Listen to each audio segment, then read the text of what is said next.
13 after 6 now. The Chula Vista firefighter who wound up in handcuffs at an accident scene is talking for the first time about what happened and taking the first step towards suing the CHP. Firefighter Jake Gregoire there was cuffed and put in the back of a patrol car for what he calls the worst 30 minutes of his life. Gregoire had been helping two people whose car had flipped on the 805. He was holding the gurney for one when CHP officer Sergio Flores told him to move his fire engine and then cuffed him when he didn't.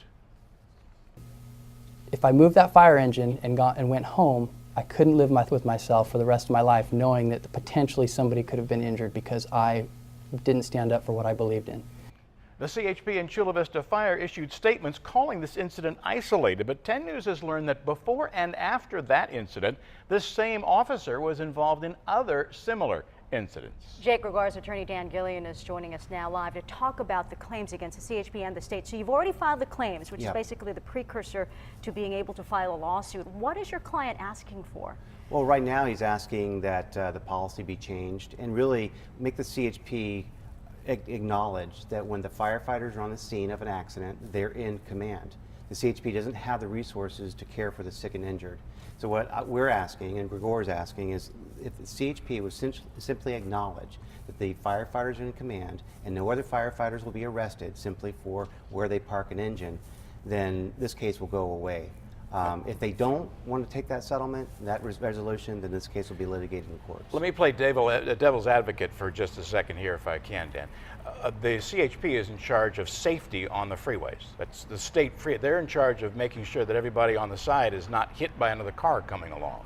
Well, so isn't that within their purview to say, you know what, this fire engine is a traffic hazard with freeway traffic sweeping by? No, it's not actually their authority. That's the whole thing. There's a process called the Incident Command, and it's a state system, ICS, a federal system, NIMS. But it says, listen, when the firefighters arrive and they establish Incident Command, they are in charge. When they're sick and injured there. See, the CHP might say, listen, this is our jurisdiction, this is a freeway, and we can do what we want. That's not true.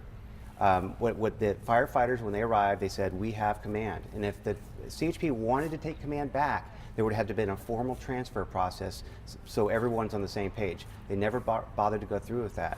My firefighter there had command of that freeway at that point because of the sick and injured. And so, yeah, the CHP can come out there now and kind of start second guessing and explaining why they were doing that. But the bottom line was there were people there that were hurt and needed medical care. And the CHP went in there and said, listen, we're going to delay and obstruct this whole treatment process just because of our ego. In my opinion, it's because it all had to do with ego. Shortly after this happened, supervisors from different departments met, CHP, fire, and talked about some things, but really nothing concrete came. What kind of communication, if any, has there been from department heads, from supervisors with firefighter Gregoire? Really very little. I mean, really what's happened since then is kind of the same old stuff we see in this town. More attempts to cover this up. They want it to go away. They want to sweep it under the rug instead of actually deal with the problem. That's why the claim is saying, listen, if you guys want to have a transparent conversation about this and fix it, we're willing to go away. If you want to try the cover-up method, there's going to be depositions, there's going to be a court process, and hopefully they'll take the first process of trying to resolve it. Dan Gillian, thanks you. I know we'll be staying on top of this throughout the rest of the day as well, and you'll have more to say on that. Dan Gillian, 17 minutes after.